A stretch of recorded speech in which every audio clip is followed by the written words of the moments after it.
भक्ति 9 प्रकार की होती है मैया। तो राम जी कह रहे हैं मैया नवदा भगत कहें तो पाई, सावधान सुन धर मनु माही। हे माता सबरी, मैं नवदा भक्ति का उपदेश तुझे करने जा रहा हूं। देखो राम जी अपनी तरफ से दे रहे हैं भक्ति। उन्होंने कहा नहीं कि हमें भक्ति ज्ञान कराओ भगवान, सबरी ने कुछ कहा नहीं, लेकिन राम जी स्वयं कह रहे हैं कि नवदा भगत सुनो कहो तो पाई। मैं तेरे सामने कह रहा हूं, लेकिन मैया एक शर्त है, सावधान सुन धर मन माही। इसको सावधानी सुनना और मन में रखना, तो मैया तेरा कल्याण हो जाएगा। अब जगत का पिता सच्चिदानंद भगवान स्वयं मैया को नवदा भक्ति का उपदेश कर रहा है। हाँ जी, हम लोग भी उन भक्तियों पर ध्यान दें।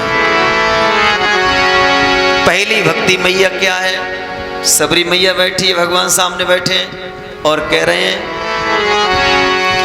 प्रथम भगत संतन कर संगा, प्रथम भगत संतन कर संगा, दूसरी रते मम कथा प्रसंगा।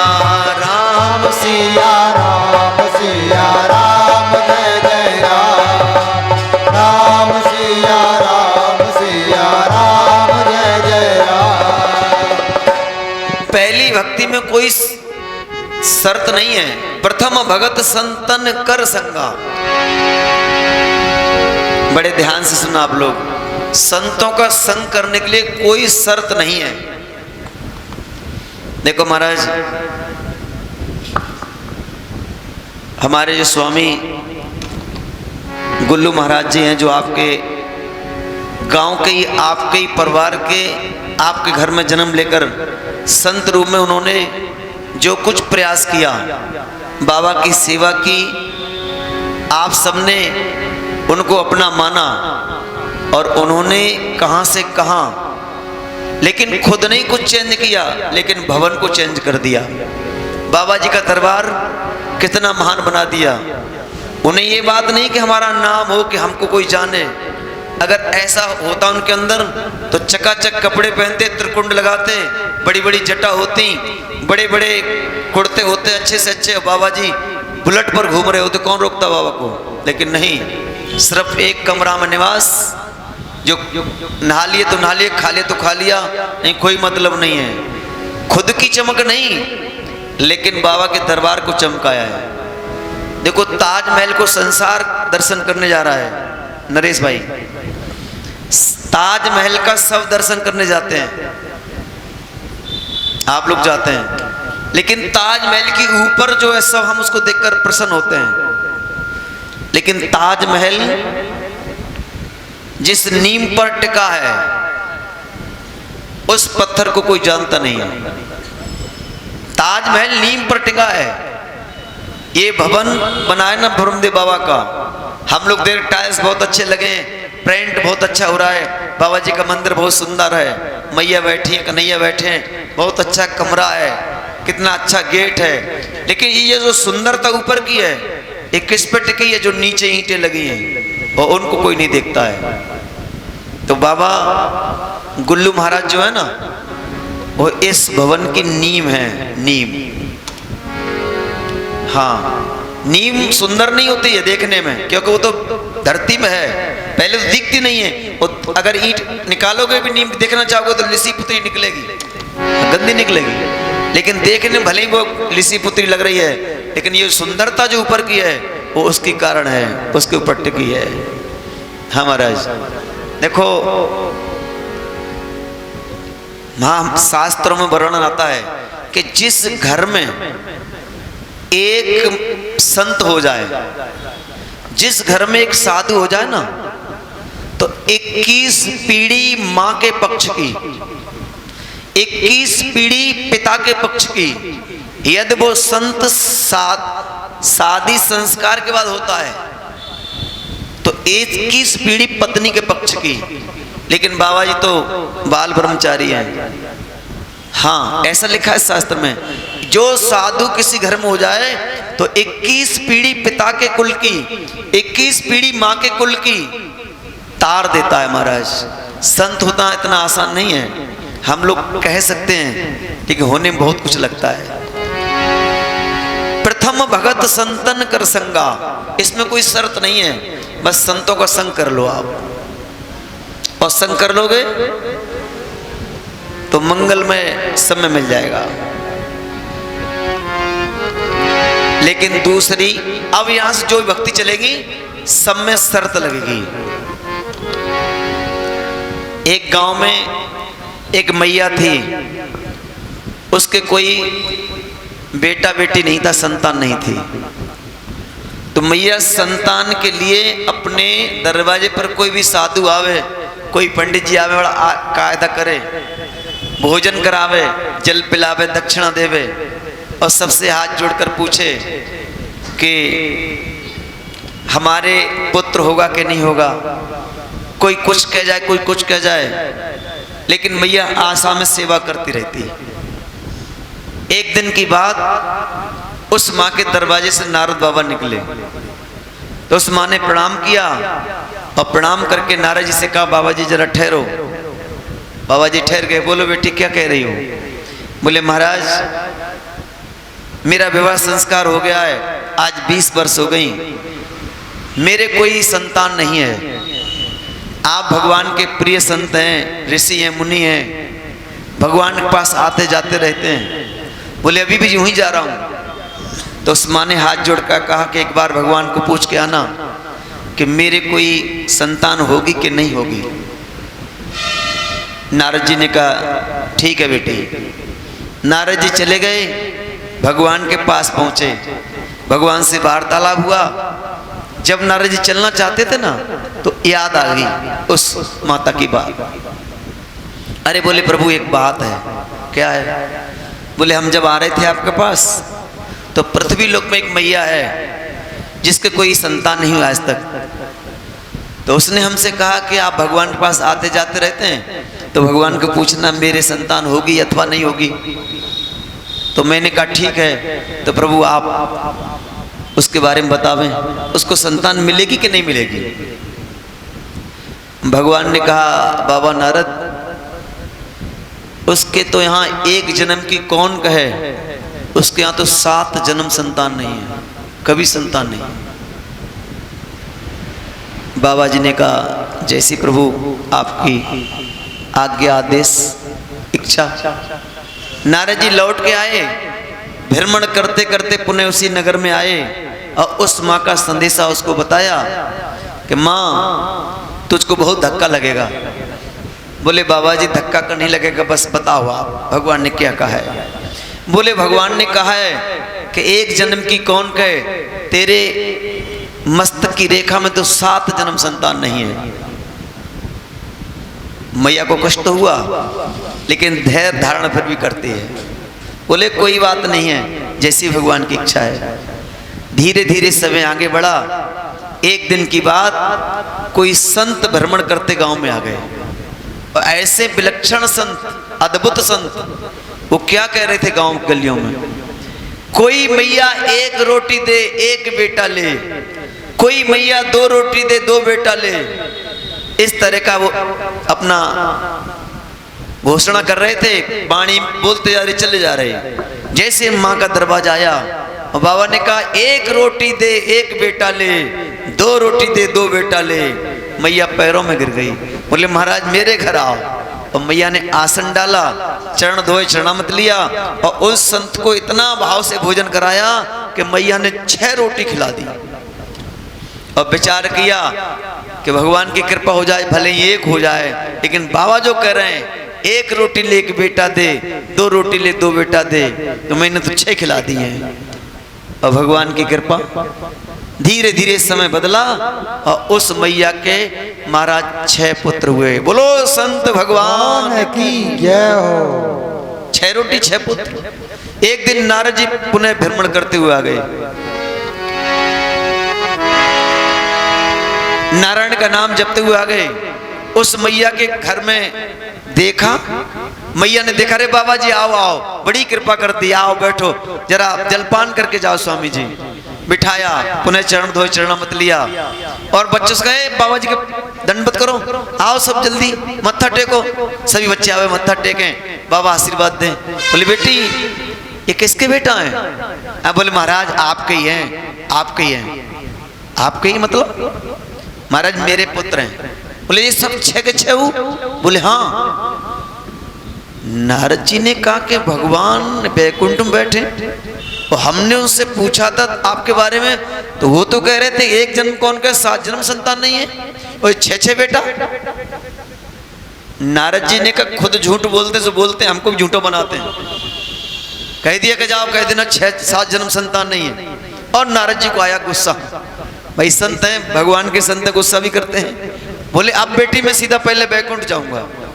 गए, भगवान को प्रणाम किया। भगवान बोले नारद जी कैसी बात, क्या बात है, जरा क्रोध में लग रहे हो? अरे बोले महाराज जी छोड़ो फालतू बातें, क्या हुआ? बोले मैं एक दिन आया था, याद है आपको? मैंने पूछा था कि एक नगर में एक माता है, उसका कोई संतान नहीं है, तो आपने, मैंने जब पूछा कि उसके संतान होगी कि नहीं होगी, उसने पूछा है, तो आपने कहा कि 1 जन्म की कौन क्या उसे 7 जन्म नहीं है। और महाराज उसके चल के देखो, चल के देखो, इसी समय 6 पुत्र हैं। अरे आप तो यहाँ बैठे बैठे झूठ बोलते रहते, हमको झूठा बनाते हो, हमें तो दुनिया में घूमना है। भगवान मुस्कुराए। भगवान ने कहा नारद वो हमने नहीं दिए। बोले आपने नहीं दिए, कहीं से आए, लेकिन आए तो हैं तो उसके लड़के। अब भगवान ने सोचा कि नारद का जो भ्रम है मेरे प्रति वो दूर करना है। भगवान तुरंत उसी समय अपना सीना पकड़ के बैठ गए। नारद बोले क्या हुआ भगवान? बोले मेरे सीना में दर्द हो रहा है, मेरा जी घबरा रहा है, मेरा कंठ अवरुद्ध हो रहा है। नारद जी बोले प्रभु हुआ क्या? कि सीना में दर्द है। तो बोले हम क्या करें? भगवान ने कहा नारद जल्दी जाओ, अगर कोई भक्त अपने कलेजे का 1 कटोरा रक्त दे दे, खून दे दे, और उससे मैं मालिश कर लूं, तब मेरा दर्द ठीक होगा। नारद जी ने कहा कोई भक्त? अब नाम किसी का नहीं लिया, XYZ कोई भक्त। नारद जी ने कहा ठीक है मैं जाता हूं। अब नारद जी संतों के पास जाएं, जो भक्ति करवा के पास, जहां भक्त हैं भगवान के, तो भला कौन कहेगा कि हम भक्त नहीं है? जिससे कहोगे वो कहेगा भक्त हैं, सब हैं भक्त, कोई छोटा है कोई बड़ा है। जो कहे हम भक्त हैं, बोले तो ले पकड़ो 1 कटोरा, ये पकड़ो छुरी। बोले क्या करें? कि 1 कटोरा अपने कलेजा से खून निकाल के दो। तो कोई बाबा को खदेड़ दे, कोई उल्टा सीधा बोले। घूमते घूमते 1 महीना हो गया, फिर किसी ने 1 बूंद खून नहीं दिया। नारद जी बोले अच्छी बीमारी भगवान को हुई, दवा कोई दे नहीं रहा है, दवा एक ही है। घूमते घूमते जंगल से निकल रहे थे, तो एक जर्जर संत, जर्जर बिल्कुल हड्डी हड्डी थी, तपस्या कर रहे थे जंगल में। बाबा जी पहुंचे, प्रणाम किया। बोले महाराज संत भगवान मैं बहुत दुखी हूं। क्या बात है? सारा वृतांत बताया। तो संत ने कहा कि कितना रक्त चाहिए? बोले भगवान ने कहा 1 कटोरा, वो भी कलेजे का। संत बोले कोई साधन है? तो नारद जी ने कहा हम सब साथ में रखे हैं। बोले क्या? बोले ये छुरी है लंबी सी। बाबा जी बोले लाओ।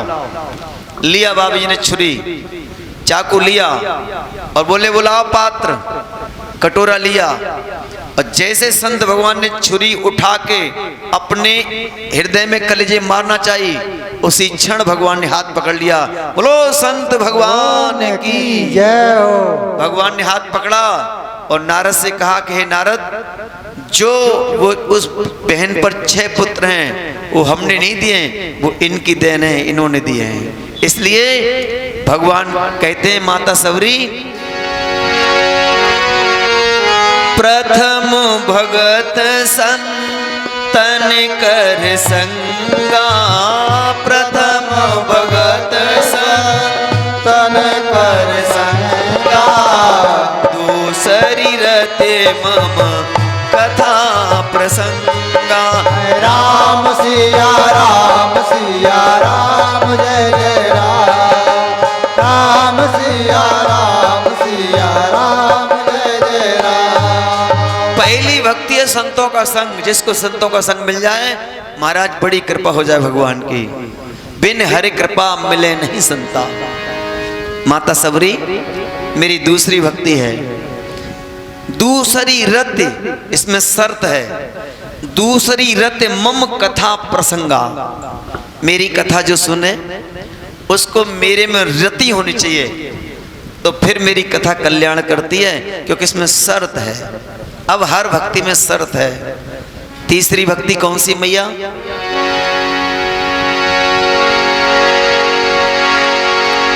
गुरुपद पंकज सेवा तीसरी भगति अमान। हे मैया गुरु के पद कमलों की सेवा करे, लेकिन शर्त यह है कि सेवा जब करे तो कोई अहम नहीं होना चाहिए, अहम रहित होना चाहिए, अमान होना चाहिए, तब गुरु की सेवा का फल मिलता है। गुरुपद पंकज सेवा तीसरी भगति अमान। चौथी भगत मम गुण गण करे कपट तज गान। मैया मेरी चौथी भक्ति है कि मेरे गुणगान तो करे, लेकिन वो जब करे तो तजय कपट गुणगान, मतलब कपट नहीं होना चाहिए।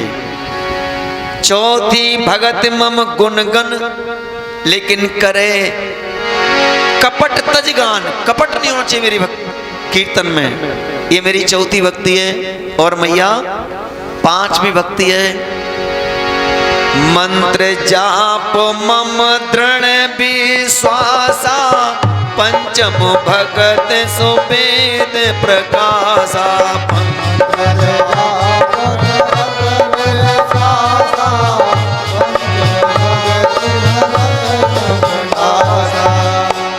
मंत्र जाप पांचवी भक्ति है। मेरा मंत्र जो जपे, लेकिन शर्त क्या है?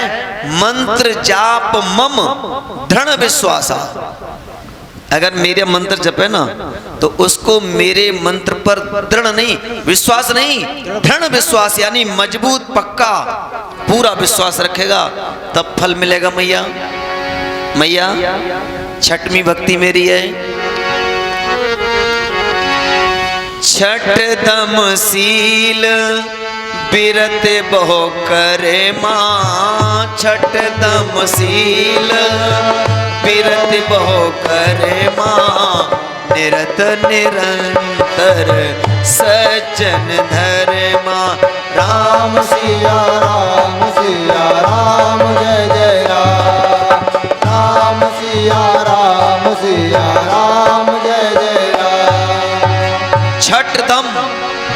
छठ दम सील, सील माने चरितवान। छठ दम सील बिरत बहु कर्मा।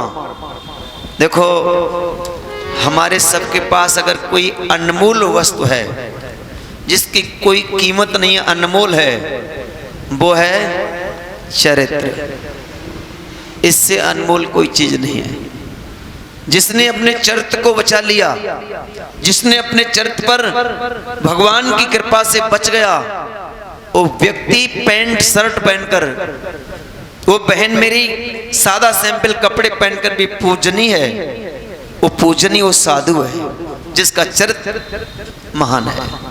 महाराज दुनिया में सब चला जाएगा, मिल जाएगा, स्वास्थ्य खराब हो जाएगा, शरीर का कुछ जाएगा, शरीर सही हो जाएगा, फिर स्वास्थ्य ठीक हो जाएगा, धन जाएगा, फिर मिल जाएगा, लेकिन एक बार अगर चरित्र चला गया तो फिर मिलने वाला नहीं है। इसलिए छठ दम सील बिरत बहु कर्मा। निरत निरंतर, और रहेगा किसके पास? जो निरत निरंतर सज्जन धर्मा। सज्जन कौन है? जो निरत निरंतर ईश्वर का गुणगान, ईश्वर का मनन, ईश्वर का ध्यान करता रहे। मैया सातवीं मेरी भक्ति है कि सातम सम मोए मैं जग देखा। सातम सम मोए मैं जग देखा। मोह से अधिक संत कर लेखा। राम सिया राम जय जय राम।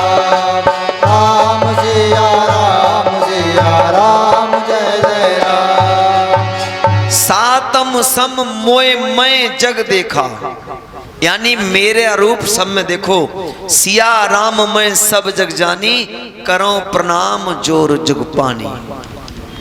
हम सब में राम व्याप्त हैं। देखो आप माला बनाते, माला आप माताएं माला बनाती हैं, तो आप माला बनावे, एक पुष्प गुलाब का डालें, एक गेंदे का डालें, एक कन्नेर का डालें, एक चमेली का डालें, एक बेला का डालें, यानी तरह तरह के पुष्प डालें, तो पुष्प का रूप अलग है, सुगंध अलग है सबकी। कोई छोटा है, कोई बड़ा है, कोई लाल है, कोई व्हाइट है, कोई नीला है। लेकिन मेरी धर्म की मैया, फूल तो अलग अलग हैं, सुगंध अलग अलग है, लेकिन फूल के अंदर जो धागा पड़ा है वो एक ही है, वो एक ही है। जय हो, जय हो।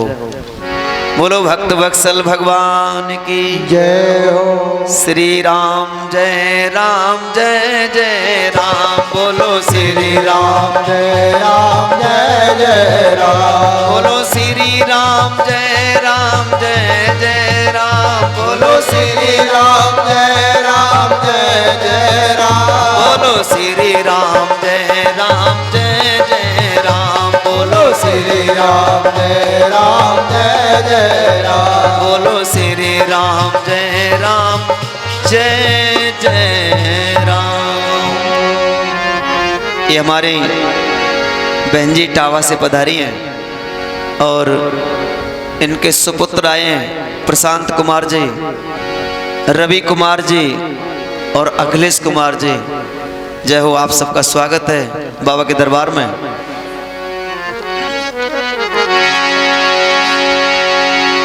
राम नाम लेते रहो और धरे रहो मन धीर, विपदा सबकी हरेंगे मेरे कृपा सिंधु रघुवीर। महाराज भगवान कहते हैं सातम सम मोए मैं जग देखा। सब में ईश्वर को देखना चाहिए। माला में फूल अनेक हों लेकिन धागा एक ही होता है। ठीक इसी तरह आप सब, कोई माँ का रूप है, कोई बहन का रूप है, कोई भाई है, कोई बालक है, कोई संत है, कोई ब्राह्मण है, लेकिन सबके अंदर जो शक्ति व्याप्त है वो एक ही शक्ति है। वो शक्ति है राम स्वरूप। वही शक्ति सबके अंदर व्याप्त है, इसलिए उसी शक्ति का दर्शन करें। सातम सम मोय मैं जग देखा, लेकिन शर्त क्या है कि मुझसे अधिक किसी को देखना है तो मेरे संतों को देखें। मोते अधिक संत कर लेखा। जय हो।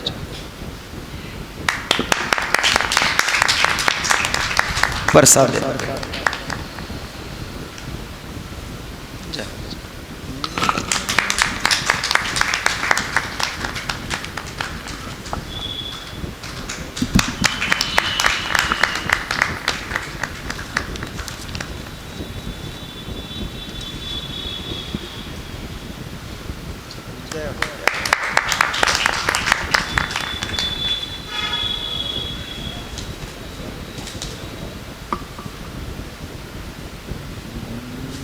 लाला प्रसाद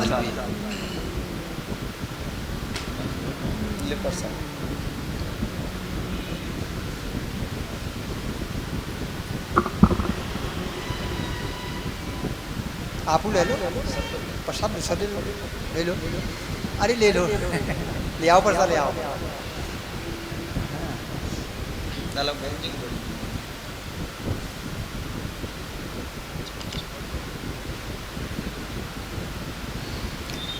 ये हमारे श्रीमान प्रशांत यादव जी, अखिलेश यादव जी, रवि यादव जी, इनकी अपनी माता जी, हमारी गुड्डी बहन, ये सभी इटावा से पधारे हैं और ये सभी लोग हमसे काफ़ी समय से जुड़े हैं। इनके यहाँ कथा भी की है, भागवत भी की है। बहुत सज्जन परिवार है, बहुत नेक परिवार है। ये बालक बीएसएफ में सर्विस करते हैं, सीआरएफ में।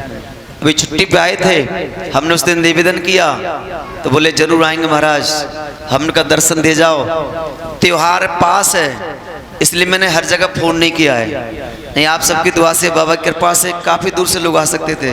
अब त्यौहार करीब है तो हमने सोचा जो पास के हैं वही दर्शन दे जाएं। भगवान आप सबके ऊपर हमेशा कृपा रखें, आपके परिवार में मंगलमय समय आवे, ऐसी कामना राम जी के चरणों में आप सबके लिए करते हैं, बाबा ब्रह्मदेव के चरणों में करते हैं। बोलो आनंद कंद भगवान की जय हो।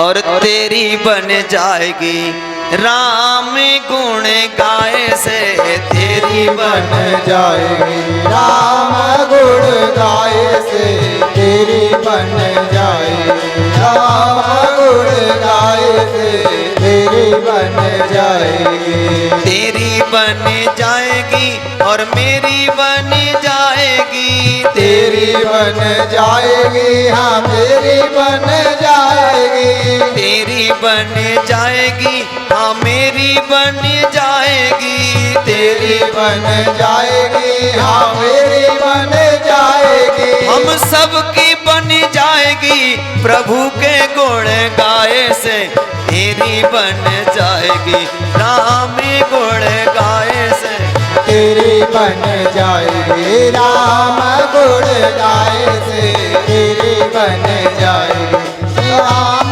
गुण गाए से, तेरी बन जाएगी, तेरी बन जाएगी हाँ मेरी बन जाएगी, तेरी बन जाएगी हाँ तेरी बन जाएगी, तेरी बन जाएगी हाँ हम गुण गाए से, तेरी बन जाएगी राम गुण गाए से, तेरी बन जाएगी राम गुण गाए से, तेरी बन जाएगी राम गुण गाए से, तेरी बन जाएगी। बरसात तेरी बन जाएगी हाँ मेरी बन जाएगी, तेरी बन जाएगी हाँ तेरी बन जाएगी, बन जाएगी राम गुण गाए से, तेरी बन जाएगी राम गुण गाए से, तेरी बन जाएगी, तेरी बन जाएगी हाँ तेरी बन जाएगी, हाँ तेरी बन जाएगी और मेरी बन जाएगी, तेरी बन जाएगी हाँ तेरी बन जाएगी। बरसा लें भैया जी लाला। राम गुण गाए से, तेरी बन जाएगी राम गुण गाए से, तेरी बन जाएगी। भैया जी प्रसाद ले जाओ, ओ दादाजी प्रसाद ले जाओ।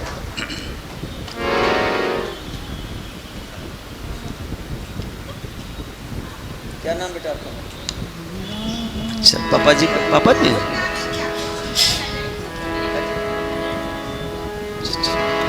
ये हमारे श्रीमान, जय हो। भगवान के प्रिय भक्त आए हैं, भगवान के पावन दरबार में दास का स्वागत किया है। कामना करेंगे प्रभु इनके जीवन में सदा मंगलमय समय रहे, भगवान की कृपा बनी रहे, ऐसी कामना राम जी के चरणों में इन भक्तों के लिए करते हैं।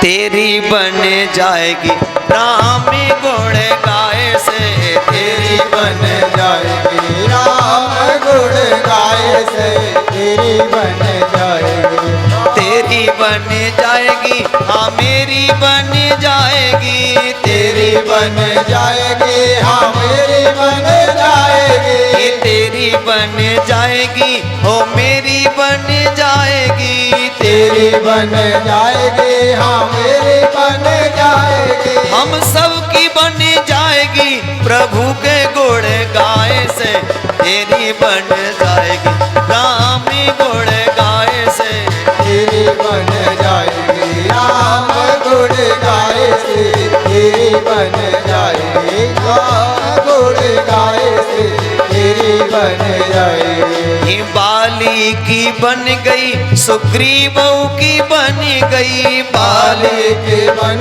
गई सुग्रीव की बन गई, हाँ बाली की बन गई सुग्रीव की बन गई, बाली की बन गई सुग्रीव की बन गई, हनुमत की बन गई, हनुमत की बन गई, और सिया सुध लाए से तेरी बन जाएगी, राम गुण गाए से तेरी बन जाएगी, राम गुण गाए से तेरी बन जाएगी, राम गुण गाए से तेरी बन जाएगी। गजहू की बन गई और ग्राहू की बन गई, गजहू की बन गए और ग्राहू के बन गए, हाँ गजहू की बन गई और ग्राहू की बन गई, गजहू की बन गए और ग्राहू के बन गए, केवट की बन गई,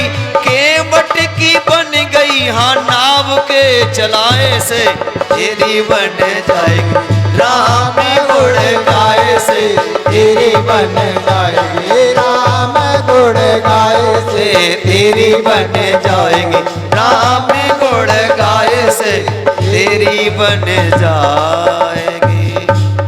बोलो राम जी महाराज की जय हो। भगवान ने कहा मैया सातम सम मोय मैं जग देखा, समस्त जगत को मेरे रूप में देखो, लेकिन मुझसे अधिक शरत है इस भक्ति में, मुझसे अधिक किसी को देखना है तो मोते अधिक संत कर लेखा। अगर मुझसे अधिक कोई कुछ कर सकता है तो हमारे संत कर सकते हैं, इसलिए मुझसे बढ़कर संतों को देखो। मैया आठवीं मेरी भक्ति। माता बोली कौन सी भगवान? बोले इसमें भी शर्त है। क्या शर्त है? कि आठम लाभ आठम जथा लाभ संतोषा, आठम जथा लाभ संतोषा। पहली भक्ति है आठवीं कि संतोष रहना चाहिए। मैया गौ धन गज धन बाज धन और रतन धन खान, गौ धन गज धन धन और रतन धन खान, जब आवे संतोष धन सब धन धूल समान। इसलिए आठम जथा लाभ संतोषा, आठम जथा लाभ संतोषा। सपने नहीं दे है पर दोषा, सपने नहीं दे के पर दोषा। आठम जथा लाभ संतोषा। मैया ये संतोष नाम की जो गोली है ना, बूटी, ये 3 बीमारी खत्म करती है। 3 बीमारी, एक टेबलेट, टेबलेट संतोष रूपी। और बीमारी कौन कौन सी खत्म? न काम न क्रोध न लोभ। अगर कामना है संतोष करोगे शांति मिलेगी। अरे बोले भगवान करेंगे, ठीक है। क्रोध है संतोष करोगे अनर्थ से बच जाओगे। लोभ है संतोष करोगे बच जाओगे। 3 बीमारी, एक दवाई, मात्र संतोष। देखो किसी पर आधा गिलास दूध है तो कह रहा है कि कम से कम हमारे पास आधा तो है, किसी के पास आधा भी नहीं है, उसे संतोष है। आप सब बैठे हैं, सबकी कोठियां हैं, मकान हैं, घर हैं, लेकिन कोई बेचारा ऐसा है किराए पर रह रहा है। वो कम से कम किराए देकर छत के नीचे तो बैठा है, लेकिन कोई ऐसा है कि जिसको किराए पर भी नहीं मिलता है, सड़क के किनारे महाराज झोपड़ी बना के रह रहा है। तो वो कहता आधा गिलास दूध हम पे कम से कम आधा तो है, किसी पर आधा भी नहीं है। लेकिन दूसरा कहता बस आधा ही। यहाँ असंतुष्टि है और यहाँ संतोषी है। कहने का अर्थ है ईश्वर ने जो कुछ हमें दिया है उसमें संतोष रखें। अगर संतोष को रखोगे तो महाराज आगे बहुत कुछ पाओगे, बहुत कुछ पाओगे। बिन मांगे मोती मिले, मांगे मिले न भीख। कब मिलेगा? जब संतोष रखोगे। आनंद में बच्चा कुछ नहीं, जो ईश्वर की इच्छा मिलेगा लेंगे, नहीं कोई बात नहीं, अपना कर्म है, कर्तव्य वो करेंगे। ठाकुर जी की इच्छा है वो फल देना दें, लेकिन किसी की ऊपर को दृष्टि नहीं डालनी है, संतोष को समाप्त नहीं करना है। महाराज। और मैया सपने नहीं देखे पर दोषा, किसी का दोष सपन में भी नहीं देखना चाहिए। अगर झांकना है तो अपने अंदर। जग की सेवा प्रीत प्रभु से खोज अपनी कीजिए। जग की सेवा और प्रीत प्रभु से खोज अपनी कीजिए। जिंदगी का यह राज है, जान कर जी लीजिए। अगर कभी फुर्सत मिले ना, कभी एकांत मिले, तो फिर अपने में झांकना शुरू करें। और अपने में जब झांकें तो जो बुराइयां हैं, जो कमियां हैं, उन पर दृष्टि डालें। कभी कभी खुद से बात करो, कभी कभी खुद से बोलो, तुम अपने मन में क्या हो ये आत्मा की तराजू पे तोलो। हाँ जी, कभी कभी खुद में देखना चाहिए। हम आपको नहीं, आप हमें नहीं, हमारी जिंदगी इसी में निकल जाती है। वो ऐसे हैं, वो ऐसे हैं, उंगली एक करते हैं, लेकिन एक उंगली आपकी तरफ है तो ये 3 उंगली हमारी तरफ है। इसका मतलब है कि वो तो 1% खराब है, लेकिन तू उससे 3% खराब है। इसलिए मैया सपने नहीं देखे पर दोषा, बुरा जो देखन में चला, बुरा न मिलिया कोई, जब दिल खोजा आपने तो मुँह से बुरा न कोई। मैया जिसका ऐसा भाव है वो मेरी अष्टम भक्ति का अधिकारी है। और मैया नौवीं भक्ति, भगवान आखिरी भक्ति का वर्णन करते हैं। मैया नौवीं भक्ति कौन सी है?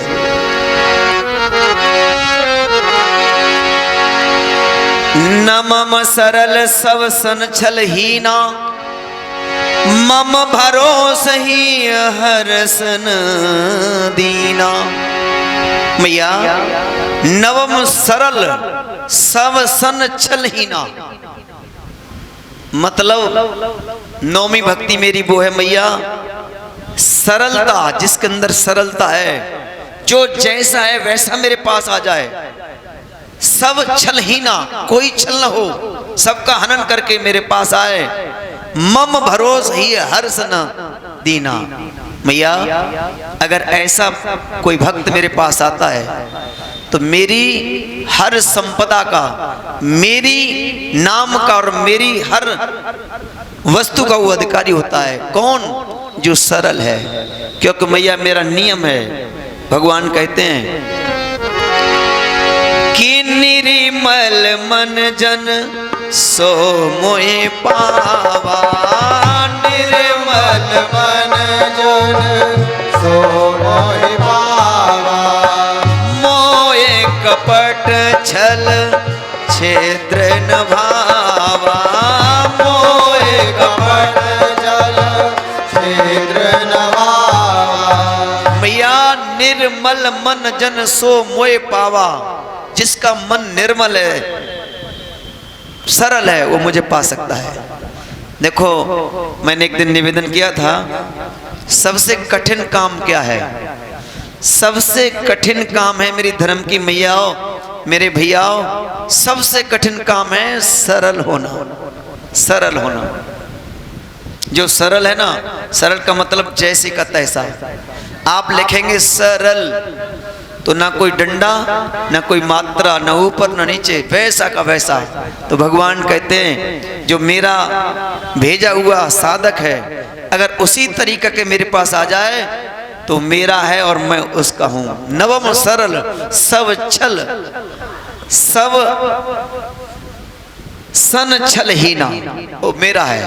मम भरोस ही हर सन दीना। सरल स्वभाव न मन कुटलाई, मन में कोई कुटिलता नहीं है, तो मैया फिर मुझे पाने में कोई समय नहीं लगता।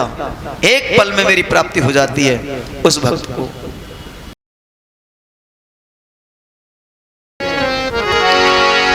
कि निर्मल मन जन सो मोहे पावा।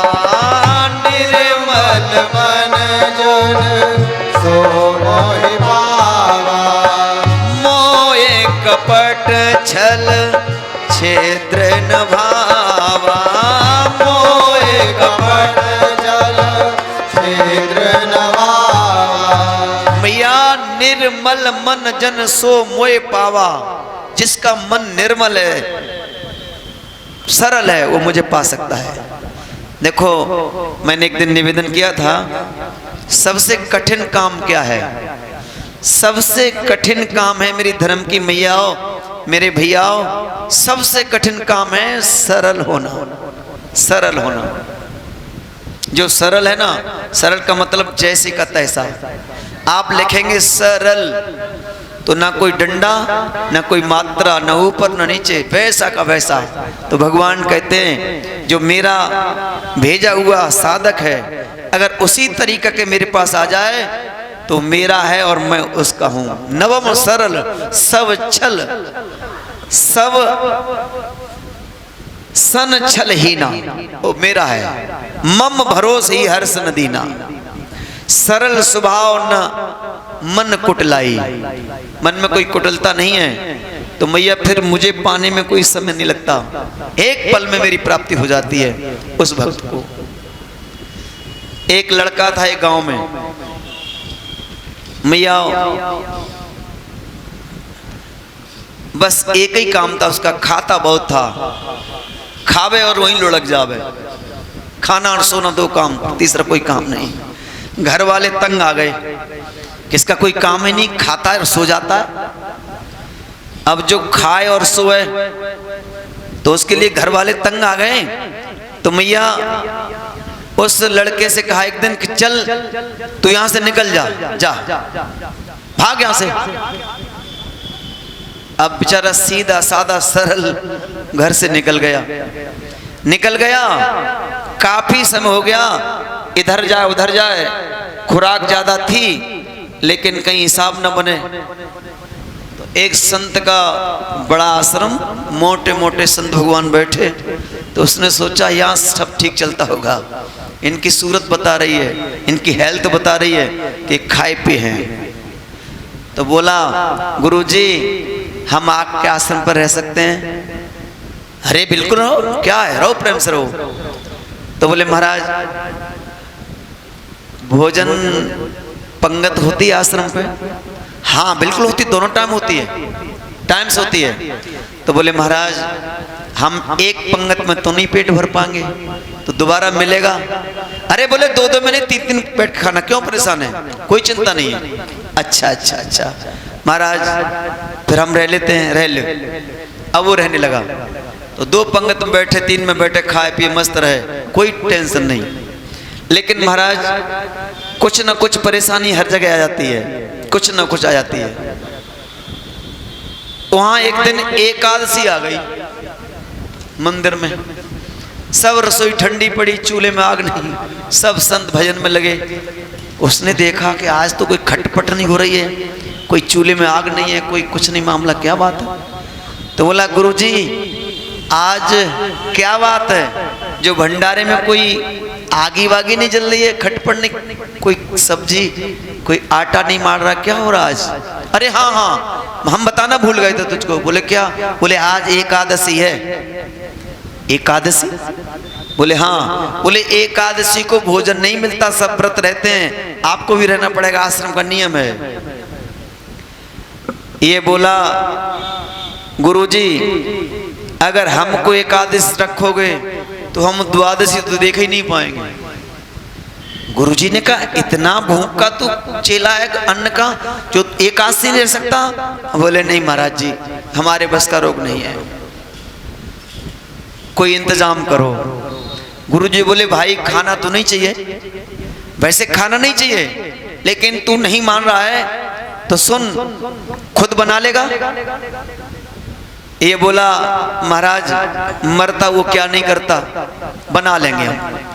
अच्छा तो ठीक है, लेके जाना और वहां नदी के किनारे जाकर वहां बनाना, ठीक है ना? और सुन भोग जरूर लगाना, भगवान का भोग जरूर लगाना, ठीक है? आटा आलू मसाला नमक मिर्च लेकर बेचारा नदी के किनारे गया, भोजन बनाया जैसा बना, फिर भोजन बना के रखा। सोचा भगवान, गुरुजी ने कहा है भगवान का भोग लगाना, भोग लगाना चाहिए। अब वो बालक नदी के किनारे बनाकर बैठा और भगवान को बुलाने लगा। राजा राम आइए प्रभु राम आइए मेरे भोजन का भोग लगाइए। हे राजा राम आइए प्रभु राम आइए मेरे भोजन का भोग लगाइए। हे राजा राम आइए प्रभु राम आइए मेरे भोजन का भोग लगाइए। राजा राम आइए प्रभु राम आइए मेरे भोजन का भोग लगाइए।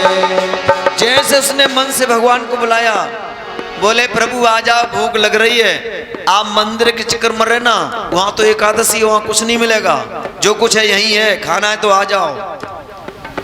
भगवान को यही बात बहुत अच्छी लगी, सरल है, सरल है। भगवान तुरंत माता जानकी के साथ आ गए। तो ये तो सरलता से पता ही नहीं था कि भगवान कैसे भोग लगाते। गुरुजी ने कहा तो भोग लगाने लगा, और भगवान बुलाने लगा, भगवान आ गए। अब ये देखे भगवान की तरफ, कभी रोटियों की तरफ देखे। बोले गुरुजी तो कह रहे थे एक भगवान आएंगे, ये आए दो। बोले रोटी कम है, दो तो यही है। तो कभी भगवान को देखा, कभी रोटियों की तरफ देखे। भगवान ने कहा क्या बात है? बोले बात तो कुछ नहीं है, और गुरुजी ने कहा था कि एक भगवान आएंगे, तो हमने उतना ही आटा वाटा लेके आए थे, आप आए हैं दो, तो आज तो कुछ भूखा रहना ही पड़ेगा। लेकिन चलो कोई बात नहीं, आपको देख के अच्छा बहुत लग रहा है, आप पाओ, आप पाओ फिर हम पाए। राम सीता ने भोग लगाया, भोग लगा के प्रभु अंतर ध्यान हो गए, और बच्चा बच्चा इसने खाया, और खा के गुरु दरबार पहुंचा। बोले गुरुजी आप कह रहे थे एक भगवान है, वहां दो आए थे। गुरुजी ने कहा दो आए थे? हाँ दो आए थे। गुरुजी ने सोचा कोई वैसे ही आया होगा। बोले ठीक है कोई बात नहीं है। तो बोले तू क्या चाहता है? बोले अगली एकादशी आए ना तो कुछ आटा वाटा बढ़ा के देना, उस हिसाब से भोजन बनाना ना, वो फिर अगली एकादशी में परेशानी आएगी। ठीक है ठीक है।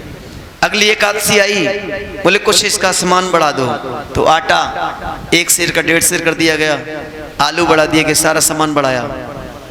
ये फिर गया और फिर जाके भोजन बनाए नदी किनारे, और फिर भगवान को बनाने लगा।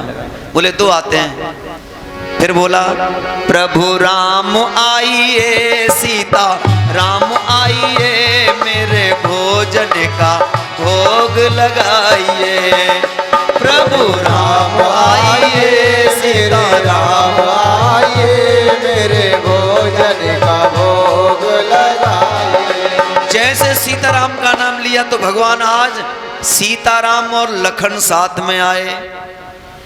इसने कहा वाह हद कर दिया आपने, उस दिन एक बुलाए थे दो आ गए, आज दो बुलाए 3 आ गए, ये कोई सिस्टम है आपका? बोले भगवान एक बात बताओ। बोले क्या? बोले आपके भोग का हम पर ठेका है कि तुम्हारे खानदान का ठेका है? अरे गुरुजी ने कहा था कि एक आएंगे, चलो एक की व्यवस्था बनाई, 2 आ गए, अब 2 का बना के लाए तब 3 आ गए आप, ये कोई सिस्टम है? भगवान बोले क्या हुआ? बोले हुआ नहीं, चलो जो भी है ठीक है, आप अच्छे बहुत लगते हैं, आपका दर्शन करके आनंद मिलता है, चलो बैठो बैठो। बिठाया और बिठा के भोजन पाया। तीनों ने भोजन पाया और फिर उसने पाया, फिर गया गुरुजी के दरबार। और तीसरी एकादशी आई तो बोला गुरुजी सुनो सुनो। हाँ। बोले आटा बढ़ाओ। गुरुजी बोले बढ़ा मतलब? अरे आपने कहा था एक आएंगे, 2 आए, अब 2 के स्नाप करे तो 3 आए, अब पता नहीं क्या होगा, ऐसा करो कम से कम 10 किलो आटा करो। गुरुजी ने सोचा ये बेचता होगा जरूर, 10 किलो आटा तो नहीं खा पाएगा।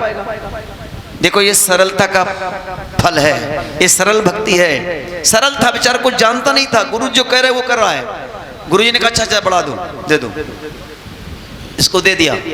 और गुरुजी ने स्वयं गए चल के, बोले आज छिप कर देखेंगे ये करता क्या है। अब ये गया, अब इसने बेचारा कि उस दिन एक बुलाए 2 आए थे, फिर 2 बुलाए 3 आए, आज कितने आएंगे पता ही नहीं है, पहले बुला के देख लेता हूँ कितने आएंगे। कुछ बनाया नहीं इसने, रख दिया सामान।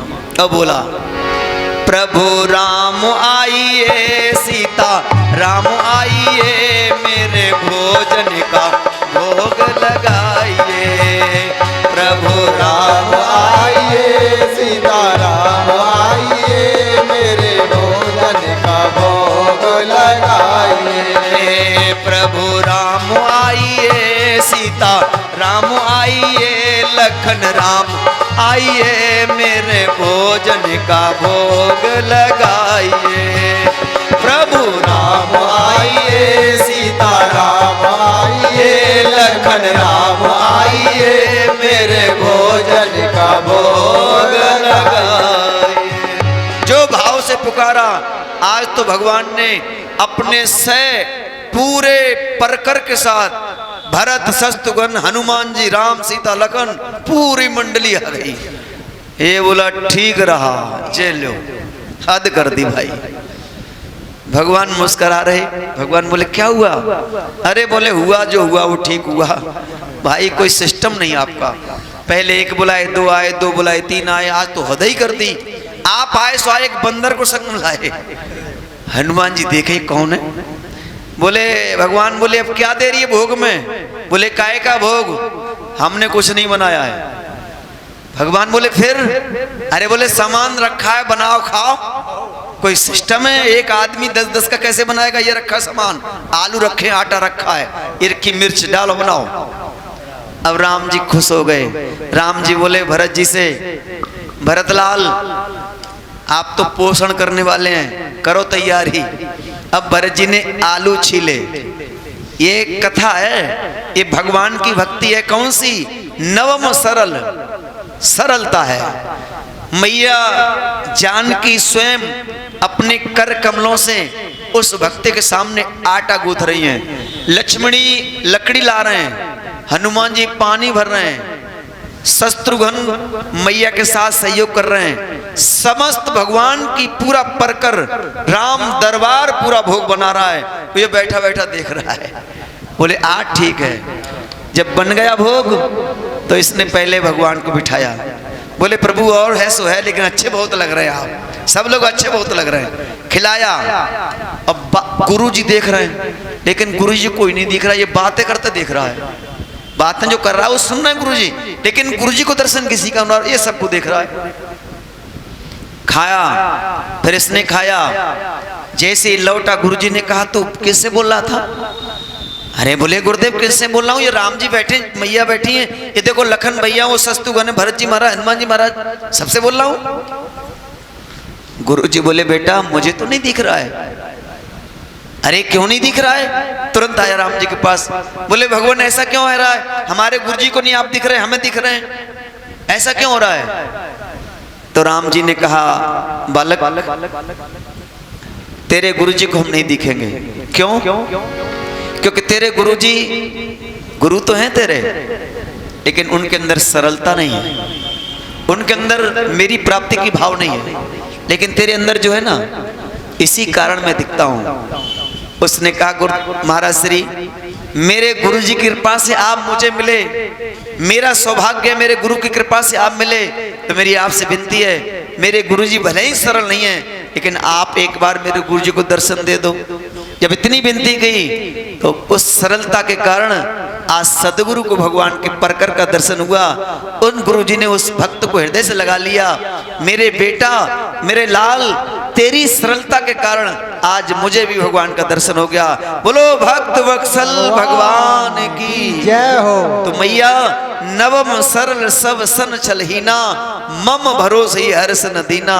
अगर जो सरलता से मेरे शरण में आ जाए तो फिर मुझे पाने में कोई देर नहीं लगती। मैया ये मेरी नौवीं भक्ति है।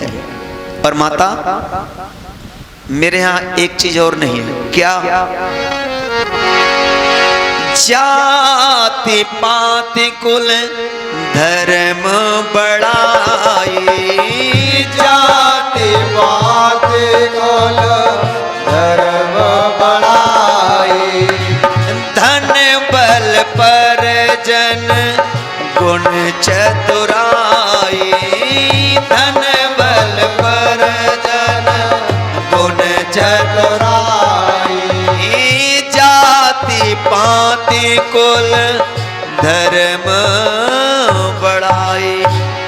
मैया मेरे यहाँ जाति नहीं, पाति नहीं, धन का बल नहीं, परजन का बल नहीं, गुण नहीं, मुझे गुण की जरूरत नहीं है, चतुराई की आवश्यकता नहीं है, मुझे तो निर्मल मन जन सुमय पावा। मेरे यहाँ कोई जाति पाति नहीं चलती माँ। वो माँ तक कह रही थी हम भीलनी हैं, हम सब्र जात के हैं। तो भगवान ने कहा माँ जो मुझसे प्रेम करता मेरा वो होता, मैं उसका होता। मैया भगतहीन नर सोवे कैसे, बिन जल बारद देखें तैसे। जिसके अंदर मेरी भक्ति नहीं है माँ, इन 9 भक्तियों में से एक भी भक्ति इसके अंदर है, वो मेरा है और मैं उसका हूँ। मैया ने पूछा भगवान मेरे अंदर कौन सी भक्ति है? भगवान ने कहा मां सबरी आपके अंदर 9 की 9 भक्ति हैं, समस्त भक्तियां हैं। माता सरल भी है, सेवक भी है, संतोष भी है, सब कुछ है माँ के पास। ये कथा हम सबको यही संदेश देती है कि मानव शरीर मिला है, ईश्वर की कृपा हुई हम सब पर, तो इस शरीर में इस शरीर को प्राप्त करके हम भगवान की कोई ना कोई एक भक्ति के विशेषज्ञ बन जाएं, उनको अपना लें। तो राम जी जो अपना वचन से सबरी को समझा रहे हैं, अपने वचन से भक्ति का ज्ञान दे रहे हैं, वो हमारे घर भी आएंगे, हमको भक्ति का ज्ञान देकर हमारे पर कृपा बरसाएंगे, क्योंकि राम जी दयालु हैं, कृपालु हैं। बोलो भक्त वत्सल भगवान की जय। इसलिए हम सबको भगवान का कीर्तन करना चाहिए, पूजा करना चाहिए, दर्शन करना चाहिए, संतों की सेवा करना चाहिए, दुखियों को, गरीबों की मदद करना चाहिए, क्योंकि ईश्वर की भक्ति में सब कुछ आता है। 9 भक्तियों के अंदर सब कुछ आता है। हम जिस लायक हैं, हमको ईश्वर ने 4 रोटी दी हैं, किसी पर 1 रोटी नहीं है, तो हम भी उसको 1 रोटी दे दें, कल्याण हो जाएगा हम सबका। महाराज वेद व्यास जी कहते हैं अष्टादश पुराणेश व्यासस्य वचनम द्वयम्, अष्टादश पुराणेश व्यासस्य वचनम द्वयम्, परोपकाराय पुण्याय पापाय परपीडनम। सबसे बड़ा कोई पुण्य है तो किसी का भला करना, किसी का सहयोग करना, किसी दुखिया को सुख देना, इससे बड़ा कोई पुण्य नहीं है। और किसी की आत्मा को कष्ट देना, किसी को दुख देना, इससे बड़ा कोई पाप नहीं है। तो हमारे व्यवहार से, हमारे वातावरण से, हमारे चाल चलन से किसी की आत्मा को दुख न हो जाए, इस बात का हमें हमेशा ध्यान रखना चाहिए। अगर ईश्वर ने कृपा की हमारे ऊपर तो उसमें से किसी का भला हो जाए, ये भी हमें करना चाहिए। महाराज नवदा भक्ति का ज्ञान मैया ने पाया। राम जी ने कहा मैया हम अपनी प्रिया सीता की खोज में वन में भटक रहे हैं, आप बताओ हम कहाँ जाएं? तो मैया ने कहा प्रभु आपको क्या नहीं पता है, अगर आपको पूछ रहे हैं तो मैं आपको बता रही हूँ कि पंपा सहित जाओ रघुराई, करो तहाँ सुग्रीव मिताई। आगे पंपापुर नाम का एक नगर है, वहाँ सुग्रीव अपने भाई के कष्ट से बहुत परेशान है, उसके पास जाओ, उससे मित्रता कर लो, प्रभु आपकी कार्य आगे बढ़ जाएगा। मैया ने इतना कहा और मैया ने उसी क्षण बार बार प्रभु पद सिरनाई, प्रेम सहित प्रभु कथा सुनाई। प्रभु के चरणों में प्रणाम किया और मैया वहीं भगवान के चरणों में अपना शरीर छोड़ देती है, भगवान के धाम को प्राप्त करती है। बोलो भक्त वत्सल भगवान की जय हो।